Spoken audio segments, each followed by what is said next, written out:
وعلى آلك وأصحابك يا رحمة للعالمين۔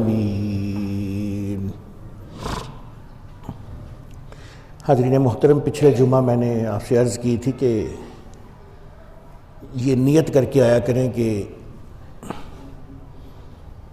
ہم نے ایک قرآن کی آیت سیکھنی ہے، تو اسی کے حوالے سے ایک حدیث سماعت فرمائیں۔ میرے اور آپ کے کریم آقا محمد مصطفیٰ صلی اللہ علیہ وآلہ وسلم کا فرمان ذیشان ہے، جو شخص مسجد صرف اس لیے گیا کہ اچھی بات سیکھے یا سکھائے، سیکھنے والا بھی اور سکھانے والا بھی، نیت کر کے چل پڑا کہ میں نے ایک اچھی بات سیکھنی ہے یا سکھانی ہے، تو اسے مکمل حج کا ثواب ملے گا۔ جنہوں نے حج کیا وہ جا کے پوچھ لیں ان سے کہ حج میں کتنی مشقت ہوتی ہے۔ جتنی حج میں مشقت ہوتی ہے اتنی کسی عبادت میں مشقت نہیں ہوتی۔ تو اللہ تعالیٰ کے نبی صلی اللہ علیہ وآلہ وسلم، اس کو امام طبرانی نے نقل کیا کہ ایک مکمل حج کا ثواب۔ مکمل حج کا مطلب یہ ہے کہ میں یہاں سے ٹکٹ لی، وہاں حج کیا، 40 دن رہا، پتہ نہیں میرا وہ قبول ہوا کہ نہیں ہوا، لیکن یہ قبول حج کا ثواب ہے۔ مکمل کا یہ مطلب ہے۔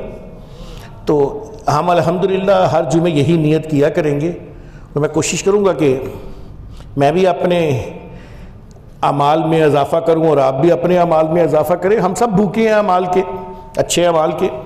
تو آج جو سورہ محمد کی آخری سورت آیت ہے، 26ویں پارے میں سورہ محمد کی آخری آیت ہے، اس کو ہم سیکھیں گے آج، اسی کی تھوڑی سی تفسیر کریں گے، اسی کے بارے میں تھوڑی سی گفتگو کریں گے۔ اللہ میرا اور آپ کا بتانا اور سننا قبول فرمائے، اور ہم کوشش کریں گے کہ ہم حق بیان کریں۔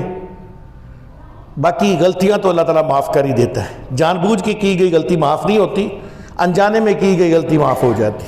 ہا انتم ہؤلاء تدعون لتنفقوا فی سبیل اللہ، ہاں تم ایسے لوگ ہو جنہیں اللہ کی راہ میں خرچ کرنے کے لیے بلایا جاتا ہے۔ فَمِنْكُمْ مَنْ يَبْخَلْ، تو بعض تمہارے بخل کرنے لگ جاتے ہیں۔ وَمَنْ يَبْخَلْ فَإِنَّمَا يَبْخَلُ عَنْ نَفْسِهِ، جو شخص بخل کرتا ہے اس کا بخل اس کی اپنی ہی پہچان خراب کر دیتا ہے۔ وَاللَّهُ الْغَنِيُّ وَأَنْتُمُ الْفُقَرَاءُ، اللہ بے نیاز ہے اور تم سب محتاج ہو۔ وَإِن تَتَوَلَّوْا يَسْتَبْدِلْ قَوْمًا غَيْرَكُمْ، اور تم اگر رخ پھیرو گے تو وہ تمہاری جگہ ایک اور قوم لے آئے گا۔ ثُمَّ لَا يَكُونُوا أَمْثَالَكُمْ، اور وہ لوگ تمہاری طرح کے نہیں ہوں گے، وہ لوگ تمہاری طرح کے نہیں ہوں گے۔ یہ تو اس کا ترجمہ تھا، لیکن ہم چونکہ اردو زبان جانتے ہیں، اردو زبان ہماری زبان ہے، تو ہمارے ہاں بخیل کنجوس کو کہا جاتا ہے، جو مال روک روک کے رکھے اور خرچ ہی نہ کرے، حتیٰ کہ اپنی ذات کے اوپر بھی خرچ نہ کرے، اتنا زیادہ چھپا چھپا کے کہیں رکھتا ہو۔ اور یہاں پہ میں آپ کو بتاتا چلوں کہ قرآن نے اس کو بخیل کہا ہے جو اللہ کی راہ میں نہیں خرچتا، اللہ کی راہ میں۔ اور میرے اور آپ کے کریم آقا محمد مصطفیٰ صلی اللہ علیہ وآلہ وسلم کی حدیث پاک بھی ہے کہ بخیل ہے وہ شخص جس کے سامنے میرا نام لیا جائے اور وہ مجھ پر درود نہ پڑے۔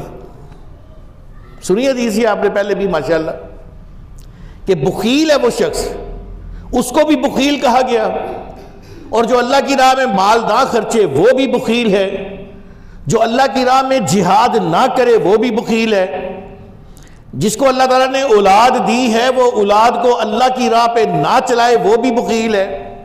اللہ کی راہ میں خرچ کرنے کا کیا مطلب ہے؟ کیا اللہ کی راہ میں صرف مال ہی خرچ ہوتا ہے؟ اپنی زندگی بھی اللہ کی راہ میں خرچ ہوتی ہے۔ اگر ہم نمازیں نہیں پڑھتے، قرآن نہیں پڑھتے، ختم نبوت پہ پیرا نہیں دیتے تو ہم بخیل ہیں، ہم بخیل ہیں۔ اور پھر اللہ تعالیٰ کیا کہتا ہے؟ اللہ کو تو ضرورت ہی نہیں ہے تمہاری کسی بھی چیز کی، واللہ الغنی، اللہ کہتا ہے میں تو بے نیاز ہوں. اور قل هو اللہ احد اللہ الصمد، اللہ نے کہا کہ میں تو بے نیاز ہوں. ہماری کسی چیز کی اللہ کو ضرورت نہیں ہے. جیسے ہم قربانی کرتے ہیں تو اللہ تعالیٰ فرماتا ہے کہ تمہارا خون، تمہارا گوشت مجھے کچھ نہیں پہنچتا، تمہاری تو صرف نیت مجھے پہنچتی ہے.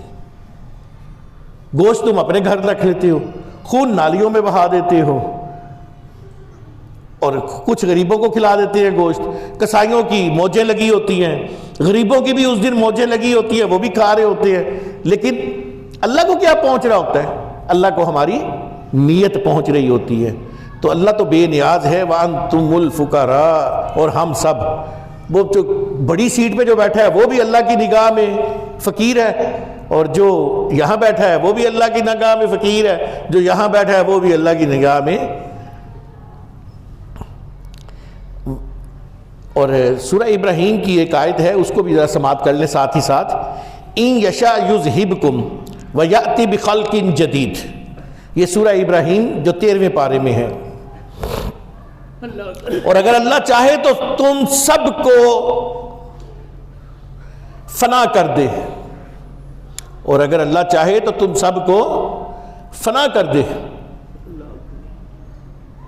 اور اللہ نئی مخلوق لے آئے، اور اللہ جدید نئی کو کہتے ہیں. بخلق، اللہ نئی مخلوق لے آئے.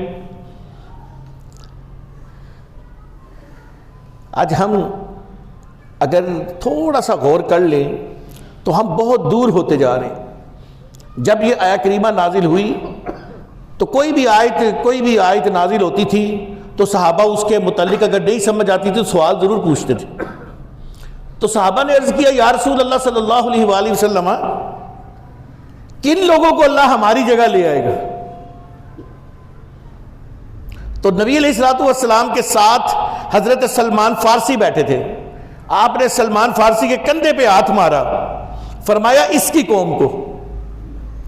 اب یہاں پہ جو محدثین ہیں وہ کہتے ہیں کیونکہ سلمان فارسی فارس سے تھے، ایران سے تھے. ایران ایشیا کے اندر ہے. ایران کہاں ہے؟ ایشیا کے اندر ہے. تو وہ کہتے ہیں اس سے مراد یہ ہے کہ غیر عرب قوم. اس سے مراد کیا ہے؟ غیر عرب قوم. اور غیر عرب قوم میں بھی اس وقت صرف 3 ملک ہیں جو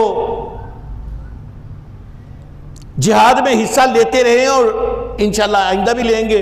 اس میں افغانستان سر فہرست ہے. پاکستان نے بھی چاہے افغانستان میں جا کے جہاد کیا تو ہے، اور ایران بھی اپنے تئیں لگا ہوا ہے. چاہے اس کا مسلک ہم سے جدا ہے لیکن کہلاتا تو مسلمان ہی ہے نا. اور اگر شہنشاہ ایران کی حکومت آیت اللہ خمینی گرا سکتا ہے تو آیت اللہ وہاں پہ بھی انقلاب آ سکتا ہے. ابھی تو بہت زیادہ حالات بدل رہے ہیں. تو نبی علیہ الصلوۃ والسلام نے، اور اس حدیث کو امام ترمذی نے اس کو نقل کیا ہے. اور اسی سے ملتی جلتی ایک حدیث بخاری میں بھی ہے کہ صحابہ نے عرض کیا یا رسول اللہ، ہماری جگہ سے مراد صحابہ کی جگہ پہ کوئی نہیں آ سکتا. صحابہ کی جگہ پہ تو کوئی نہیں آ سکتا کیونکہ اسلام عرب سے نکلا ہے. آج لوگ کہتے ہیں جی وہ جو سعودیہ والے کر رہے ہیں وہ ٹھیک ہے جی کیونکہ اسلام اتھوں آیا. ہم کب کہتے ہیں وہاں سے اسلام نہیں آیا؟ اسلام آیا تو وہیں سے ہے، لیکن جو بک جائے اس کو تو ہم ساتھ نہیں چلیں گے نا. اسلام آیا تو وہاں سے ہے، لیکن اگر آپ تاریخ